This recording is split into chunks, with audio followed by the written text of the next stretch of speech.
Hey, I'm Nate. Basically, long story short, I have a passion to speak about Christ, and I try to talk to as many people as I can about Christ. Pretty much, the people that I've talked to lately, you know, when I talk to them, they really bring a lot of emotion to the table, and a lot get defensive because when you talk about Christ and you talk about creation, it challenges what they've been conditioned to believe. It challenges all that they've ever known, and the thought of being a part of something that you can't see and that can only be proven through the Bible is tough for them. But for those who believe, it is a glorious word. It is a glorious revelation, a glorious truth. And until you are consumed with the Holy Spirit, the Bible even talks about God keeping that understanding from them. When you harden your heart, and but basically the idea of these videos are to pretty much take a realistic view to what happens. Instead of having a formal setting in, let's say, a church or an arena or something like that, pretty much all I'm aiming to do is take my experiences every day and everything that happens, how I feel God worked in me that day. Just pretty much it's a recollection of how God is working in my life every day, so that it may help you, or it may just give you an idea of a path to go down. And in no way am I saying I'm perfect, but that's the point. I want these videos to be down to earth, so to say, and I want them to be real. There's going to be videos that I'm probably dipping, chewing tobacco while I'm talking, because I'm not perfect. And when you reach that point of talking to someone about Christ and they realize that you're not perfect as well, it really touches base with them, and it gives them that comfort of knowing that they don't have to be, there's not like a list of requirements to follow Christ. The only commandments that are called are to love your Lord, love your God with all your heart, mind, and soul, and to love one another. Those are the main two. Now, and we can talk more on that later, because there are other things, but today I just want to give you like a sort of brief overview of how I came back to Christ. To start off, growing up, I grew up in a family where my parents raised us pretty much by the world. Not so much so that we have to be of the world, but it wasn't very Christian, so to say. It was they taught us right and wrong. They taught us great moral values. They always gave us the chance to learn things through trial and error, to get that experience, to build off of our mistakes. And I gained a lot of insight from that. It is part of what made me who I am today. But it pretty much all started when I was about 11 years old. I was going to a church, I can't remember what it's called, but I met a man there named Chad Denton. He's a pastor now, but at the time he was just a college student. He's probably like 21 at the time, and he was going through some stuff, but he would mentor us at the church in Awanas, which is pretty much like a recreational thing. Well, one day I just decided to come up to him and say, hey, I want to be saved. I want to feel that feeling. And I just tugged him on the shirt and was like, hey, lead me to Christ. And little did I know, that opened up an entire relationship that formed the way that I think today, as far as how Christ goes. See, at the time he was trying to get into ministry, but he had a lot of college to get through with, and he ended up living with us for a while, and he pretty much provided that Christian background foundation that I needed in my life, and I valued every second that I spent with him. Growing up, going through middle school and whatnot, those are important times, because you start to shape into the kind of man you're going to be. That's when a lot of your influences start really digging in.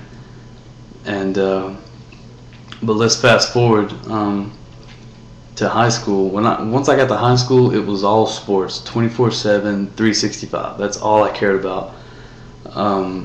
I drifted away from the Christian that I thought I was, because I just figured, hey, I got saved when I was 11, so I'm good. I can do whatever I want. And I was really ignorant to the Word, and what it really meant to not only be a Christian, but you must be a disciple of Christ. And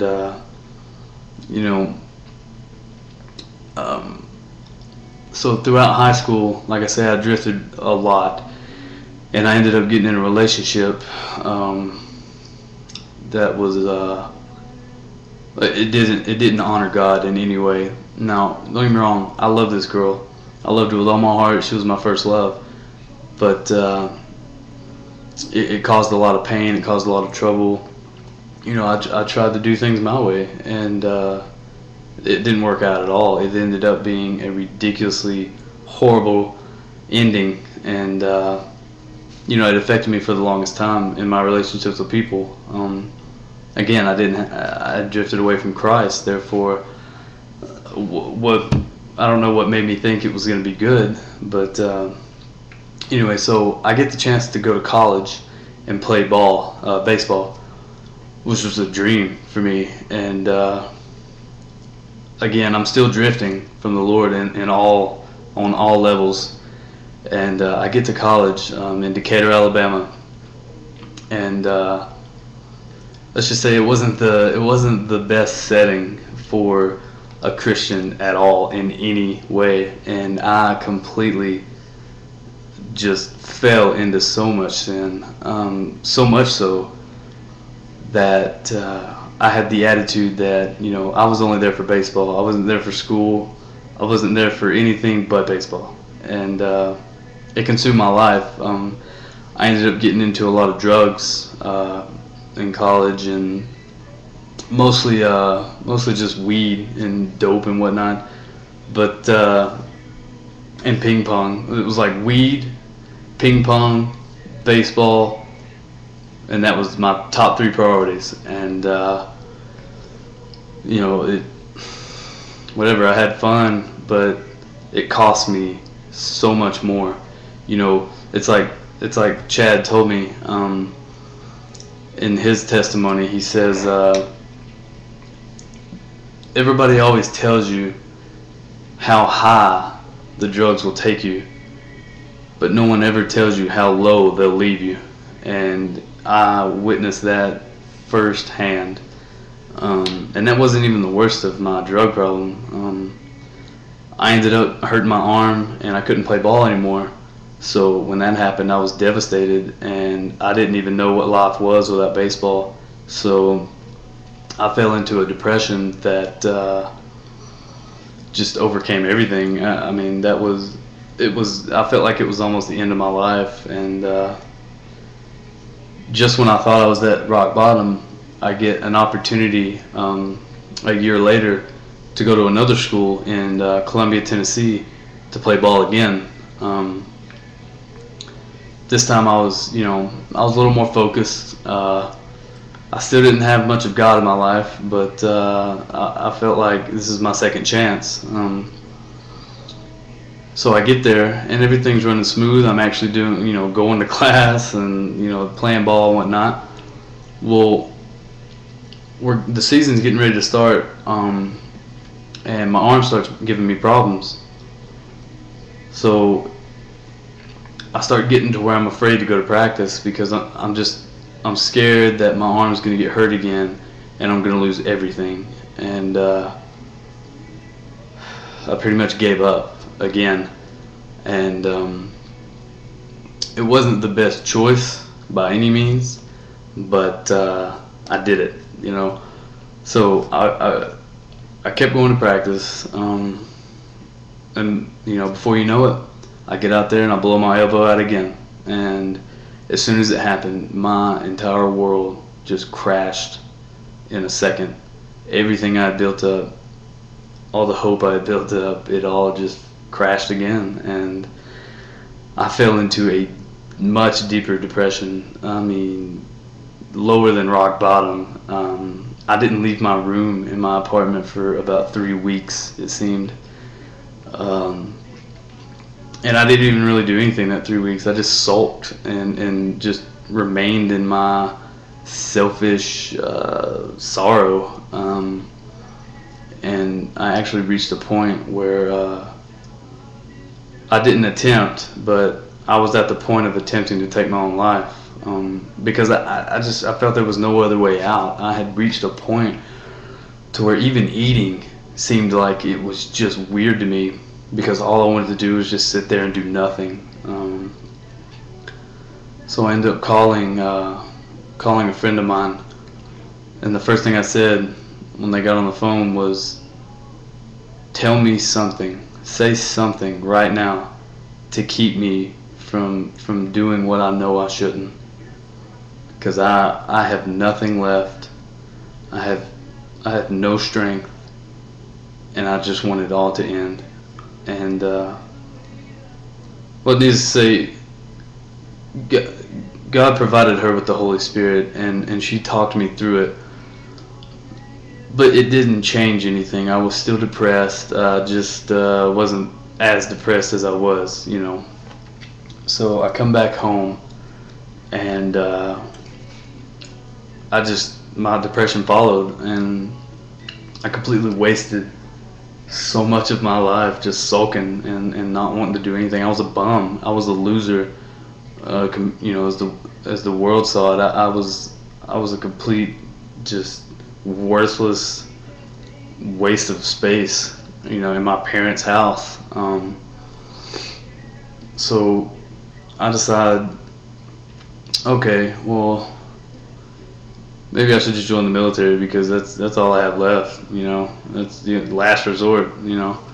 And so I go through the whole process of getting enlisted, blah, blah, blah. And it's coming up on the part where I have to sign my name saying I will leave. And, you know, as people say, sign their life away. And I started reading a book, and I don't remember. Chad had given me this book. It's called Radical. It's a very popular book. I didn't know it, but it is. And I was reading, and about 3 or 4 chapters in, it scared me so much reading about a certain passage in Luke when Jesus is talking about becoming a disciple and what you must do, that it just hit me, you know, that I had just wasted so much of my life and so much of my time that I felt so worthless. But at the same time, I felt such an urge to make up for all that I've missed and all that I haven't done. And I ended up going into a search for God again to try to figure out what it is I needed to do, whether it be ministry or military. And just to backtrack just a little bit, after my depression, I had become very agnostic, and I had just given up on God. I thought He was a tyrant. You know, even though I knew I couldn't do better, how much better could He do if He had let all this happen to me? And it really just tore me down to my core.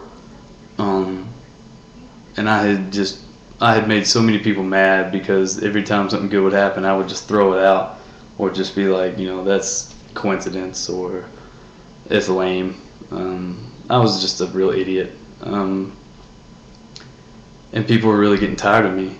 Well, there came a point where I decided I was going to seek out God again.